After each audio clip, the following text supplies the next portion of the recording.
Assalamualaikum warahmatullahi wabarakatuh. Halo teman-teman semua. Perkenalkan, saya Aulia Nurul Zakiyah dari kelas 3B angkatan 2020.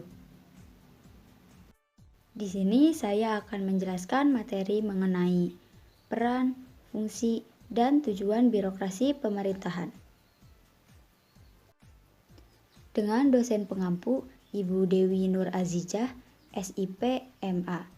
Mata kuliah Birokrasi Pemerintahan.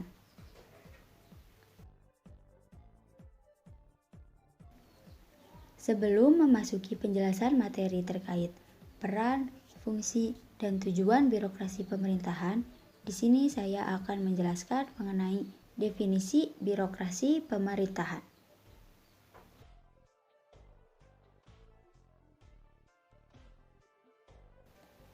Birokrasi pemerintahan. Birokrasi pemerintahan merupakan mesin negara yang mengatur jalannya pemerintahan yang menyangkut berbagai subsistem. Di dalamnya terdapat kewenangan, tugas pokok, unsur manusia, biaya, tempat kerja dan tata kerja, saling mendukung dan saling menentukan, sehingga dapat mencapai tujuan yang telah ditetapkan.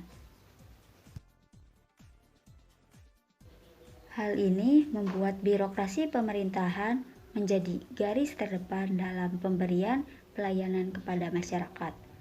Oleh karenanya, birokrasi pemerintahan harus bersikap netral, baik dari sisi politik maupun sisi administratif.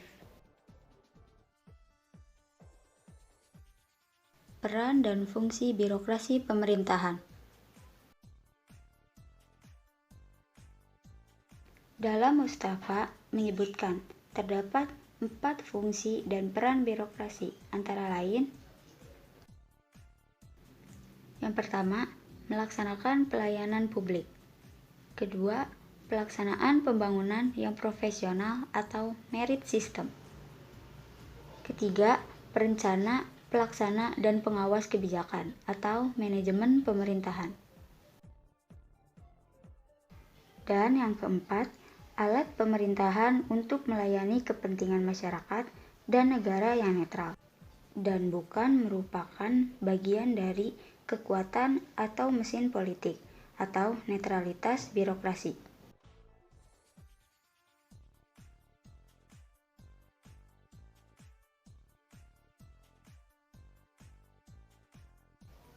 Di dalam Mustafa juga disebutkan bahwa terdapat 4 fungsi birokrasi di dalam suatu pemerintahan modern, antara lain: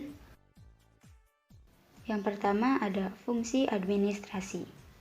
Fungsi yang dimaksudkan bahwa fungsi sebuah birokrasi adalah mengimplementasikan undang-undang yang telah disusun oleh legislatif, serta penafsiran atas undang-undang tersebut oleh eksekutif. Dengan demikian, administrasi berarti pelaksanaan kebijakan umum suatu negara, di mana kebijakan umum itu sendiri telah dirancang sedemikian rupa guna mencapai tujuan negara secara keseluruhan. Yang kedua ada fungsi pelayanan. Pada fungsi ini, birokrasi sesungguhnya diarahkan untuk melayani masyarakat atau kelompok-kelompok khusus.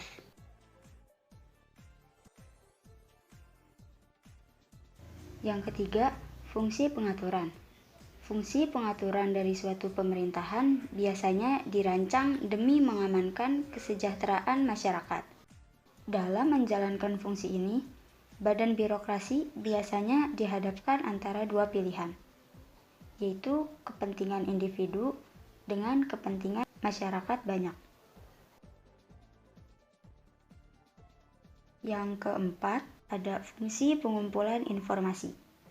Fungsi ini didasarkan atas 2 tujuan pokok, yaitu apakah suatu kebijakan mengalami sejumlah pelanggaran atau keperluan membuat kebijakan-kebijakan baru yang disusun oleh pemerintah berdasarkan situasi faktual.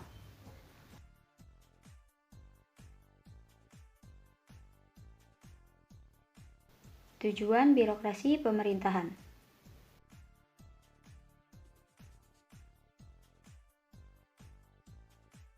Di dalam Mustafa disebutkan bahwa terdapat 4 tujuan birokrasi, antara lain: pertama, sejalan dengan tujuan pemerintahan.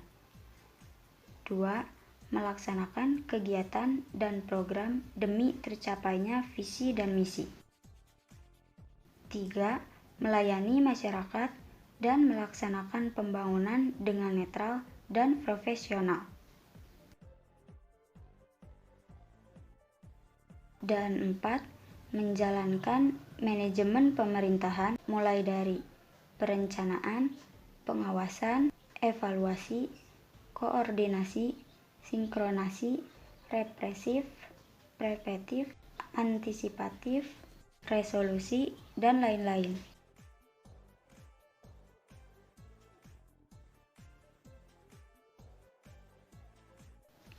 Birokrasi pada hakikatnya merupakan sarana untuk merealisasikan tujuan-tujuan yang telah ditetapkan, di mana proses penetapan tujuan tersebut merupakan fungsi politik dan menjadi kewenangan dari pejabat politik.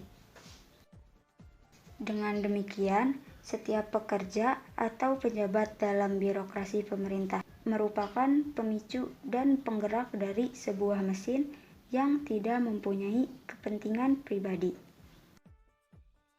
Hal ini akan membuat birokrasi pemerintahan bertindak sebagai kekuatan yang netral dari pengaruh berbagai kelompok ataupun golongan tertentu.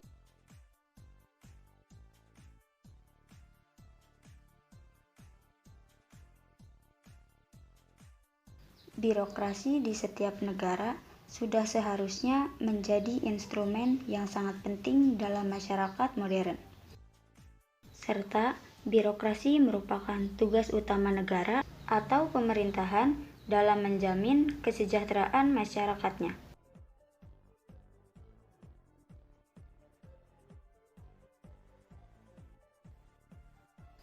Jadi, birokrasi ini berperan penting dalam penyelenggaraan pelayanan publik. Karena birokrasi ini sudah ada sejak negara ini terbentuk, sehingga sudah terlibat lama di dalam manajemen pemerintahan. Kemudian, birokrasi di negara berkembang cenderung bertumbuh, dan pada sebagian besar negara tersebut, keberhasilan ataupun kegagalan meningkatkan taraf hidup masyarakatnya bergantung pada birokrat.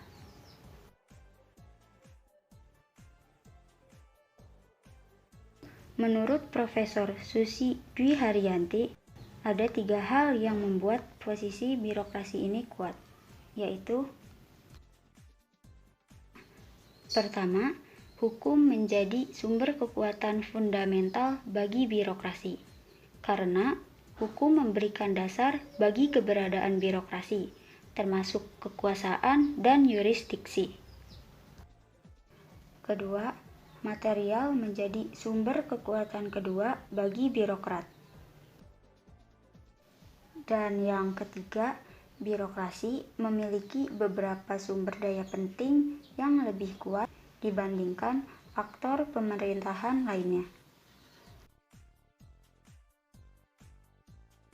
Mungkin cukup sekian materi yang dapat saya sampaikan terkait peran, fungsi, dan tujuan birokrasi pemerintahan.